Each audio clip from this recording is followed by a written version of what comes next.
What's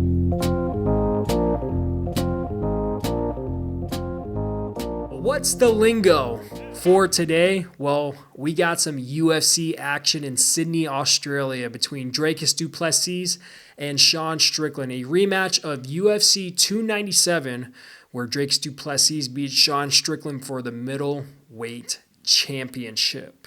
So kind of recapping this fight in a way, or, I'm just going to say it.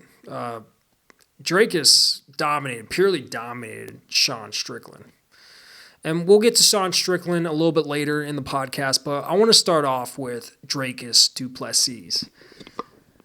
I mean, this guy has now beat Robert Whittaker, Israel Adesanya, and Sean Strickland twice. This guy's legit, man. He deserves his respect. After being Adesanya, I think he's deserved his respect after that fight, but tonight, you got to put Dricus as one of the top 3 fighters in the UFC. I mean, you can argue he won all 5 rounds tonight. That's how dominant he was. He won all 5 rounds tonight. And what makes this victory so impressive for Dricus is we all know he's a good wrestler and he shoots a lot of takedowns. He only got 1 takedown today. And he demolished Sean Strickland. I mean, it wasn't even close. He went toe-to-toe with one of the best strikers in the UFC. And he just dominated him. He dominated on his feet. And one thing that I really like about Dricus is his cardio. He has like that Barrett type of cardio where he doesn't get tired. If you're taking him on and it gets to round 5, he has a lot in the tank. And like I said, going into round 5, you could have argued that he won all 4 rounds and he could have stepped back easily, but he just kept the gas going. And I was surprised that there was no knockouts in this one. And Dricus said even after the fight that he wanted to get a knockout, but either way, it was just a dominant victory for Dricus, and he deserves it. I think the criticism stops here for the South African. Like I said, he's beaten world-class fighters, and we know who he's going to take on next, and we'll get into that at the end of the video. But now I want to kind of transition into talking about Sean Strickland. It was a disappointing performance. And, people are trying to say, was this more of a dominant performance from Dricus, or was this more of Sean Strickland just simply didn't show up? A little bit of both, but, with all the trash talk coming into this fight, and you're always going to get that from Sean Strickland, you're going to get, that's just his personality. That's who he is. But, coming in saying that you're going to be a better fighter, you're going to prove people why he should have won UFC 297, why it was an all-time highway robbery, and he came in there, nothing improved. There was no improvement from Sean Strickland. I thought he fought worse today than he did in UFC 297. When he fought Paulo Costa in UFC 302, he looked good. I mean, he looked like he was going to, he implemented some stuff to his game. He was throwing crazy leg kicks. He did that against, he did some crazy stuff against Adesanya towards the end of the match. But, tonight he just stood to, like I said, there's nothing he changed. He threw a couple of good jabs like he always does.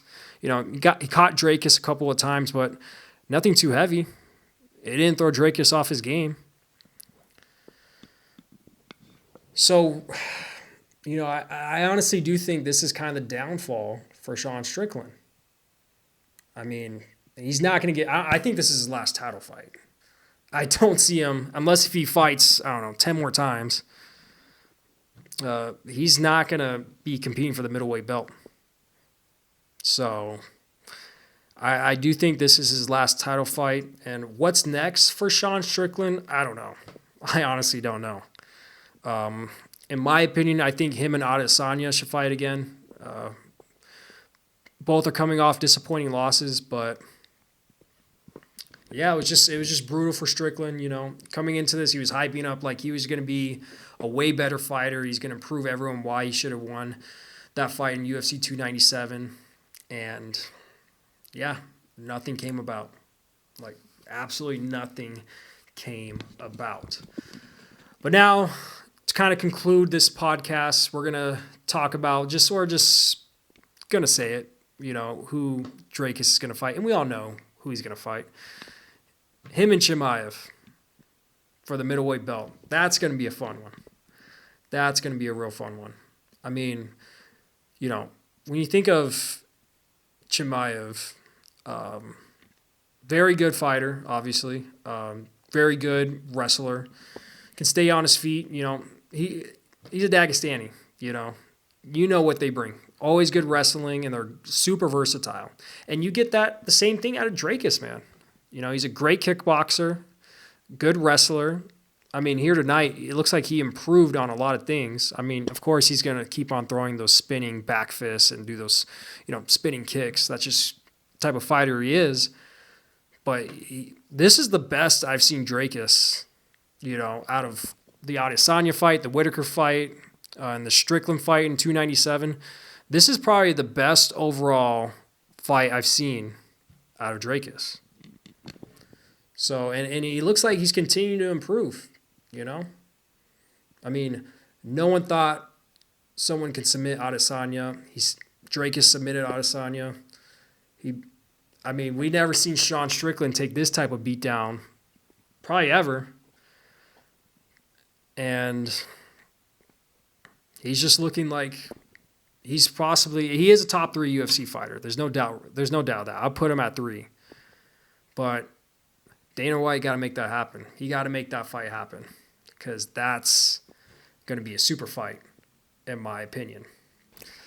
But hey, to close out this video, I just want to say thank you guys from the bottom of my heart for checking out my first episode of What's the Lingo podcast.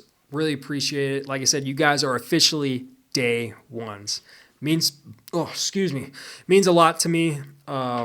And like I said, we're going to have a ton of great content. We're going to have a ton of great sports content coming for you guys. Really positive of what I have for you guys going forward. And let's talk a little bit about what's going to possibly be on episode 2 of What's the Lingo podcast. I mean, we all know if you don't live in America, any Europeans watching, but hey, Super Bowl 59 is tomorrow afternoon between the Philadelphia Eagles and the Kansas City Chiefs. Will we see Patrick Mahomes for the first time in history three-peat, or will we see Jalen Hurts and Saquon Barkley raise the Lombardi Trophy for the first time? We'll definitely cover that on the next episode of What's the Lingo. But hey, for now, I'm Romani Lingo, and we're going to be signing off here from Las Vegas, Nevada. Thank you guys for checking in. Make sure to hit that subscribe button. Peace.